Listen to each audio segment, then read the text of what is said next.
Hi, everybody. Welcome back. You are listening to the I Am Real Estate Show. I'd like to say thanks to everybody on the network and for 1030 KVOI for mentioning now Danielle Johnson is part of the show. Right? I'm official now. Yeah, you are. That's awesome. I think we ought to keep her. Yeah, I think so. All right, on the show today, we have Mike Dalton, who's the VP of Pima County Manager for Pioneer Title. How you doing, Mike? I'm doing all right. Thank you for having me on. And we thought we'd talk about something, and we seen that I think all of us seen an uptake in attempts, and that's in frauding our great buyers and sellers and what they're doing out there. Some things you want to talk about or start making people aware of? Well, and this is initially the first part is just anytime you're dealing with any sort of cash transaction or wire transaction, you really got to do your due diligence and know the parties that you're dealing with and have multiple contacts and communication with, so you have that trusted relationship. Yeah. So when you are transferring funds, they're going to the right place. Now, whether that's you're making your whatever payments online, or you're wiring funds towards the purchase of a property, right? And that it could be commercial, residential, vacant land. You really need to be cognizant of how you're communicating, who you're communicating with, and one of the things that we really stress with our teams are not being complacent and not being comfortable with everybody. Even the four of us here, we all know each other. Mm-hmm. I'm going to pick up the phone. I might call you when we're having a transaction, and we want to make sure we're taking care of your clients and our clients and making sure those funds are getting directed to where they need to go. Right. So one of the things we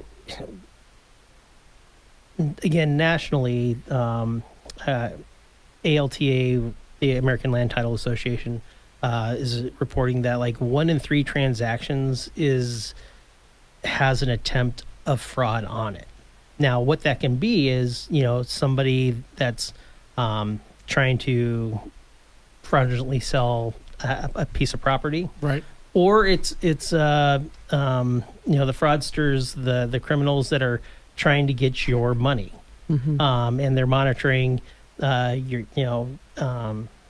trying to get into the systems that you use. So one of the things that we have been doing is we've been really looking at, how it starts is, how you get onto the communication portals, right? Email, text messages, other communication methods. And so what we're doing is we're going and we're researching and bringing to the table like little small things that you can do to increase your security. Yeah. One, you want to have at least an antivirus on your computer, and then the other thing that's really our one of our chief information officers was going over is passwords. And instead of having it be a password, you want it to be a passphrase, just something that you would say, like Ray can't hit a driver. Ouch. No, he can. No. So what you're saying is false information and a phrase that you would not use. What I'm saying is that's not 18 letters, so you can't use it. Yeah, but it's a passphrase, and what they're finding is even with the computing that's going in and trying to crack passwords, because the criminals, it's really prevalent. The more you make it unique and something that's unique to you and is not just a series of things, the greater the security is to protect your system. And then whenever possible, you want to have double verification for your you've entered it, you get your code. There you go. So dual authentication is also a really big part of creating, these systems and that help protect your information. Hey, Mike, could I bring up something about dual verifications? I noticed that for me, I don't like them because it just makes me do something extra. Now you got to remind people that even if you don't like them, it's the best thing for you. Because I really, really did not like it. But then I went to a class, one of your classes that you had, and you explained to me the necessity of something as calmly as, so what they have to call you, your phone, and you just have to put in a 6 code. Trust me, you'll be happy about it 4 or 6 months down the road when someone's trying to break in to your security. Yeah. And my thing with this is, look at your bank account and imagine that's zeros. that's the inconvenience that I go through, and it's and depending on who you're using and what whether it's an investment account, an email from the title company that's asking you that's through a secured system. Just imagine that not being where you think it's got to go, and I am okay with the inconvenience. Sure. Yes. Yes.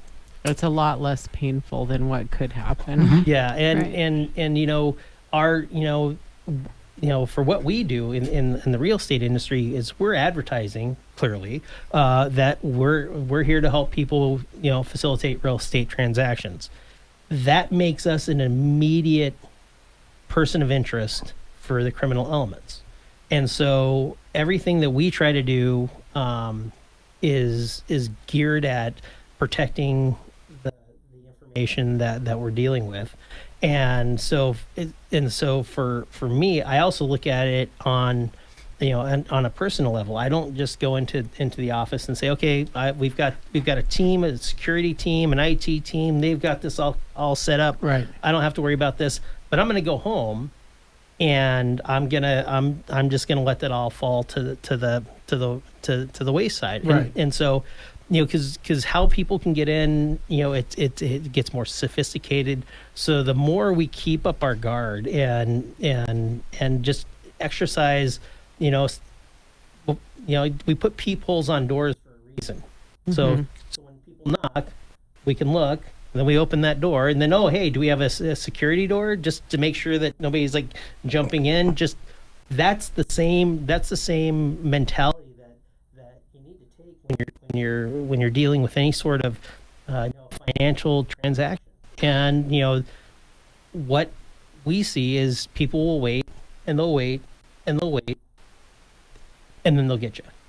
And they can be in for years waiting for the right opportunity. Very opportunistic, Yeah. for sure. And that we're not talking about a small amount of money when you're dealing with real estate. So I know I got a text even today that said, hey, there's a charge on your card for like $398 at Safeway in California. Well, I know it's not my card. They're just trying to get me to click the link. They're going to get $400 or whatever they're going to get access to. But in real estate, there's such a huge amount of money there that it is really very attractive to the criminal out there trying to defraud you. So we're listening to Mike Dalton, who's the VP of the Pima County Manager for Pioneer Title. You're listening to the I Am Real Estate Show. We're going to talk a little bit more about fraud on the other side. What we're going to ask you guys to do is don't be scared. What we're trying to do is just give you some ideas of what to think about and give you aware. Come on the other side and here's some more tips from Mike Dalton on Pioneer Title.